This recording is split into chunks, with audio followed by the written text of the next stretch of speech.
Last but not least, let me invite Ethan. Ethan is the Chief Operating Officer at AdMaster China.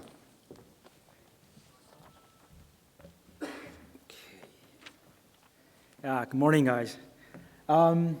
So I'm going to present some very basic, very fundamental challenges, opportunities about China. Hope you guys can get something from here. So these are some big numbers. Again, I'm sure you have seen some of these numbers here.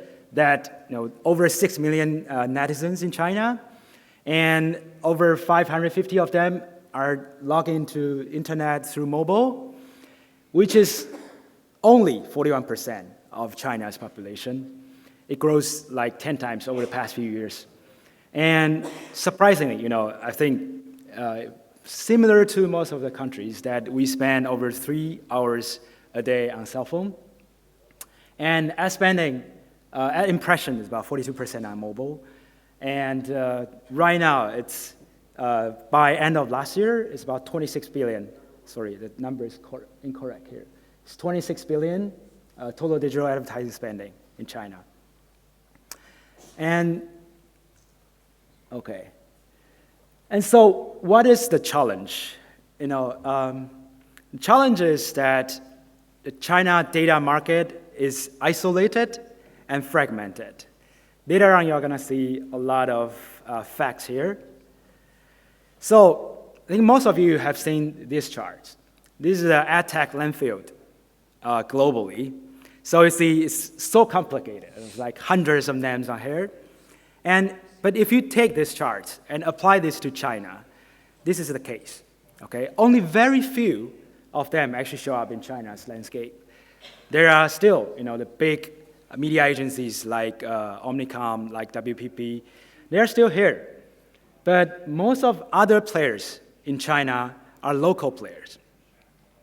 And in China, we apply quite different strategy. We apply quite different methodology to conduct similar, to conquer the obstacles. Right, okay. And to give you some more details, for example, like here, in terms of app stores, for example, globally, you see Google Play, you see App Store, you get those two, 100%, you're done. But in China, there's over 50 app stores, okay? And the top 5 counts for less than 70% of market share. Top 10 counts for about 80% of them. So if you're coming to China, that's the case. And next, if you're talking about videos, okay, globally, largest one still, YouTube, okay? But if you come to China, these days, there are still over 10 video sites in China. And interesting thing is that there are more coming. Who are they? There are TV stations. Now, TV stations will actually roll out their own video sites in China, one by one, okay? That's actually getting even more complicated these days. And these are the social media platforms. For example, for whatever you have globally, if you have one, in China, you have at least 5, okay? Some of them have 50 or even more. So this is the case. When you come to China, you see very complicated landscapes. This is the largest challenge of the data markets in China. And something is even making it more complicated. We call it Great Leap Forward. This is by 1945, Chinese government actually launched a national campaign saying that, okay, they're gonna put in a lot of effort to grow the economy so that can become the power of the world, okay? Similar things here. I'm sorry, this is kind of old slides. What's really a great leap forward? For example, like from infrastructure point of view, that in China, we actually skip, for example, one of the typical case, we actually skip third-party ad serving phase and go directly into programmatic buying. So there's no legacy of the data markets in China. When you go there, just go and apply the most latest technology there. That's what's going to happen, okay? And for example, like in China, similar case, and we actually skip PC phase and go directly into mobile. That, as you can see, actually, right now, mobile netizen is more than PC netizens in China. So these are the challenges. So what's going to be the opportunities? This just happened a few months ago, that in People's Congress, which is the most influential policy statement conference. And so this is what is said by the Prime Minister there.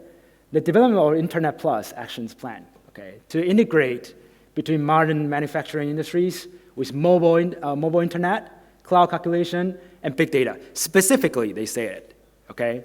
And to promote healthy development of e-commerce, internet industry, and also internet finance. Specifically, the Prime Minister said it.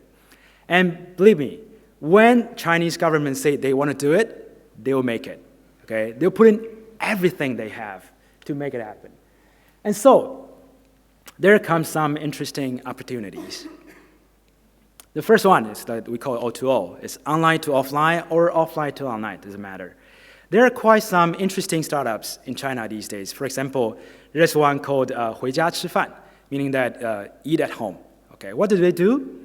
They actually, it's a sharing platform. So you're the white collar, you actually go to work like 10 hours a day. So every day you go home, you want to eat, have dinner at home. So who's going to cook for you? Your neighbors will cook for you. Okay, there are some old ladies living nearby. They cook every night, and then they share part of food with you. Okay, there's a company called 合理家. What they do? They do manicures. So you call, you actually register online on your app. They send someone to your home or to your office to do manicure for you. So when you're having a conference call, someone's doing manicures for you. Okay, so that's amazing thing of what's happening in China is you can do crazy things because the infrastructure is actually getting to be linked, and the mobile commerce, the mobile platform is getting more mature. So one thing, and the second thing, which is actually even crazier, is WeChat. Right now, there's about 550 million users, daily active users on WeChat. And so what they do, I'm sure many of you already know that. I think WeChat is actually part of three things integrated together. The first one is instant messenger and social media. Okay, so it's like Facebook, but now also includes the WhatsApp. And the second one is a CRM base that right now there's over 500,000 corporate accounts open their CRM database, CRM channel on WeChat. So they engage with their consumers on a daily basis. And also the third one is is the finance. Okay, you can make tons of payments on WeChat. They just recently launched a service called City Service that you can pay your telephone bill, you can pay your electricity bill, water bill, everything you can pay on WeChat. And they actually give you a lot of location service that you can directly link with your bank account and everything. It's so easy to do payments and purchase for sure. Okay, and so fundamentally, the whole value chain from manufacturing to service, post-service, and finance is going to be linked together in China. And it's getting really deep and very wide. Okay, so these are the opportunities and challenges that we'd like to share. And so later I would like to play a video. Please. Yeah.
you guys.